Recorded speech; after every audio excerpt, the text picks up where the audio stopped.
Hello and welcome to a special Dambusters live work in progress. Over the years I've probably painted more Dambuster paintings than any other artist, I think, and I've written a couple of books on the subject as well. It's just been a passion of mine for as long as I can remember, and being as this is the 75th anniversary year, I thought it would be right to do another one. It's quite hard to come up with a composition because I've painted most angles, but I've never painted them from behind, so the idea with this one is that it's going to be Dingy Young attacking the Möhne, and we're right behind him just as he drops his upkeep. Now the plan is to do an update every couple of days and just show the work as it progresses. The plan is for it to be finished in a couple of weeks. Today is Monday the 16th of April, so it's exactly a month before the anniversary, and I've got about 2 weeks to finish this, so the updates will come pretty regularly. So anyway, hope you enjoyed, and here's the story so far.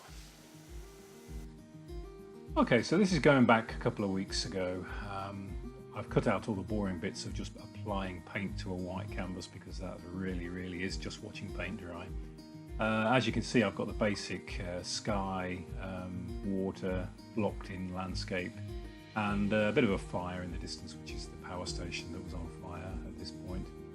I'm putting in speed lines. The way I do those is just to draw a vanishing point above the dam and then draw a few pencil lines and then just follow them really in lighter coloured paint. Then it's a case of blocking the aeroplane. I need the aeroplane there very roughly at this stage because I need to assess how dark I need to take the water and indeed the sky. So the aeroplane needs to go in at this point, although it's very rough. I'm just giving you the impression of the camouflage scheme. All Lancasters have the same camouflage pattern on the top, so you need to get that right, otherwise it'll look odd.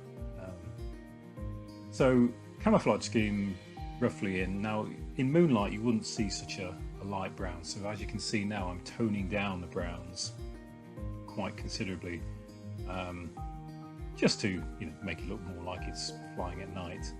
Adding a bit of a highlight on the fuselage and on the wings, just to just give that impression. But you see now I'm back onto the water, darkening it and adding more speed lines, and as you can see it's going over the aeroplane. That's why I didn't detail it very much. And just adding a few highlights to the water now, just to give it some movement. Oh, hang on a minute, I'm standing up. Wife must have walked in. Anyway, just putting the dam back in now. As you can see, I've put a bit of haze behind the dam just to make it stand out a little bit. And now just putting the towers in, just to give me a visual reference for where they are. And then it's back onto the aeroplane, this time a lot darker, blocking it in with all the base colours and a bit of light, because from this base I will then start to detail it, so all this needs to be exactly the right tone.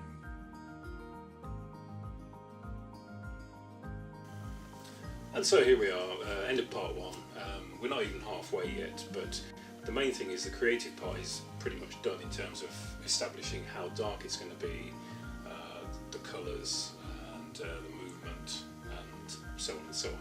So what I've got to do now is get on and start detailing things, and sort of just a lot of technical work now. This painting will only come to life right at the end when I add the splashes on the water and the trace of fire and things like that. But anyway, keep an eye open for the next update. It'll be in a couple of days, and yeah, hope you're enjoying it so far.